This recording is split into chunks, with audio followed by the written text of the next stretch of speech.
haweeney koob iyo 9 jir ah oo ka qalin jabisay jaamacad ay jacayl dartii uga saaqiday yaraanteedii. Waxay ahayd xariifad xisaabaadka looga haray, balse nin dib jira oo jeclayd oo maskaxdeeda maamushay madaxeedana maja u rogay ayaa ku sirsirtay inuu u kordhinayo aqoon iyo dhaqaale ay waxbarashada kaga maaranto, weliba uu siinayo farxad iyo kalgacayl aan dhammaad lahayn.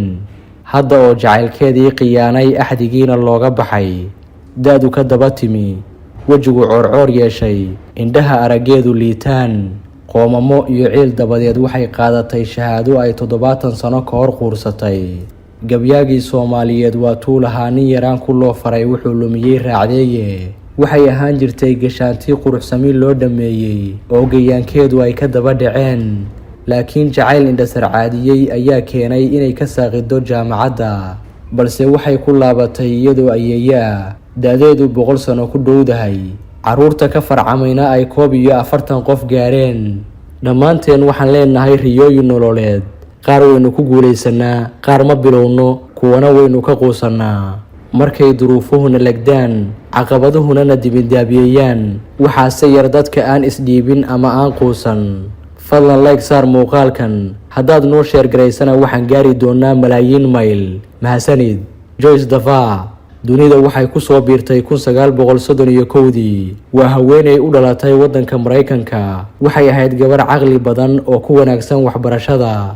Garaadkana waxa u dheeraa quruxda loo gaar yeelay iyo furfurnaanta ay la soo kacaysay, kuwaasoo sabab u noqday in dhallinyarada jiilkeeda ahi ay ka daba dhacaan. Balse siday aaminsan tahay masiibo waxay u soo hoyatay dharaartii ay xiriir jacayl oo dhiigga iyo dhuuxa dhaqaajiyey la wadaagtay wiil ay kuleej ka wada dhigan jireen gobolka Georgia ee dalka Mareykanka.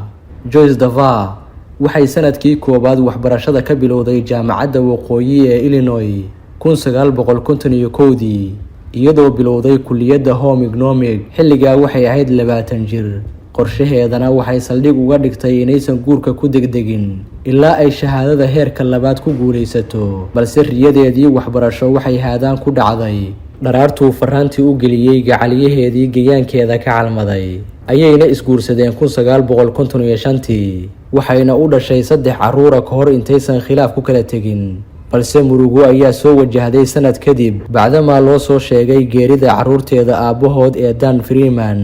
5 sanay garoob ahayd, aakhirkii waxay guursatay ninkeedii labaad ee Roy Dava, waxayna u dhashay 6 caruura oo 2 mataana ay ka mid yihiin. maanta waxay leedahay qoys ballaaran oo ka kooban 41 qof, waxayna dib u garowsatay faa'iidada ay leedahay waxbarashadu markay dareentay garaadka ku jira caruurta ay ayeeyada u tahay ee qaarkood waxbarashada dhammeeyeen, hal abuura ay hindiseen shaqooyin heer sare ahna ay ku heleen cilmigii ay barteen. 2019 ayay dib ugu laabatay jaamacaddeedii NIU ay ugu dambeysay 70 sano ka hor, waxayna dib u bilowday kulliyadii ay xilligaa iska diiwaan gelisay iyadoo gabar dhallinyaro ah. inkastoo ay duqowday orodkii iyo firfircoonidii gabtay, maskaxdiina ay duqowday, haddana taasi kama hor istaagin inay dhammaysato waxbarashada. waxaana caruurtay ayeeyada u tahay ka caawiyeen sidii ay u isticmaali lahayd kombiyuutarka, iyadoo hab online ku dhiganaysa casharada bacdama xayiraadii coronavirus ay xilligaasi saamaysay hanaankii waxbarashada ee dunida oo dhan.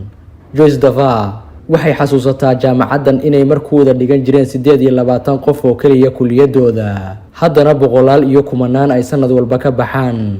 iyadoo duqowday haddana waxa ay jeceshahay inay riyadeeda ka midho dhaliso, iyadoo howlgab ah oo lagu xanaaneeyo meelaha loogu talagalay dadka duqoobay, ayay sida ugu wanaagsan waxbarashada ugala socotaa kombiyuutarkeeda. waxaana cajiiba qaabka ay ula jaan qaaday waxbarashada online-ka ah, laakiin waxay u mahadcelinaysaa caruurteeda iyo macallimiinteeda oo door weyn ka qaatay qaabkii ay duruusta u fahmi lahayd. haweeneydan ayaa xilli ay u warramaysay wargeyska The Guardian waxay sheegtay inay fariin u dirayso dadka sida fudud isku dhiiba. si kastoo ay macquul u tahay iyo da' walbo aad jirto, waa inaad ka dhabaysaa riyadaada. rikoorka qofkii ugu da'da weynaa ee jaamacad ka qalin jabiya waxaa haysata haweeney u dhalatay dalka Japan oo iyadoo 95 jir ah ka qalin jabisay jaamacadda. qudheedu waxay shahaadada heerka koobaad ka qaadatay culumta dhaqaalaha. Bishaaro Soomaaliyey, tani waa fursaddii aad faqriga iyo busaaradda kaga bixi lahayd. haddaad tahay qurbajoog qaata cayra ku filayn, haddii deymo ku daashaday ay dhiigga kaa reebeen, iyo kol haddaad shaqo la'aan Afrika ku tahay waxaan ku haynaa fursadaad kumanaan kun oo dollar ku tabcan karto. kaalay noqon maalqabeen muddo kooban ku hela lacag xalaala oon xad lahayn. shirkadda caalamiga ee Forever Living oo laga leeyahay waddanka Mareykanka waxay idin haysaa fursad ganacsi oo dahabi ah. haddii aad joogto dalkeena hooyo ee Soomaaliya, ganacsigan waxaa ku bilaabi kartaa lacag ka yar $398 Mareykanka. kol haddaad joogto wadamada qurbahana waxaad ku bilaabi kartaa dhaqaale aad u yar. haddaba la xiriir Manager Cusmaan oo ah ganacsade Soomaaliya oo 4 sano gudahood ku noqday hantiilaha ugu jeebka buuran shirkadda ganacsiga ee Forever Living. Manager Cusmaan wuxuu kaa caawin doonaa sidii aad hadafkaaga iyo riyadaada ugu rumayn lahayd shirkadda Forever Living oo dad badan baraare iyo barwaaqo u horseeday. haddaba kala xiriir WhatsApp number +1 41 65 79 80 53.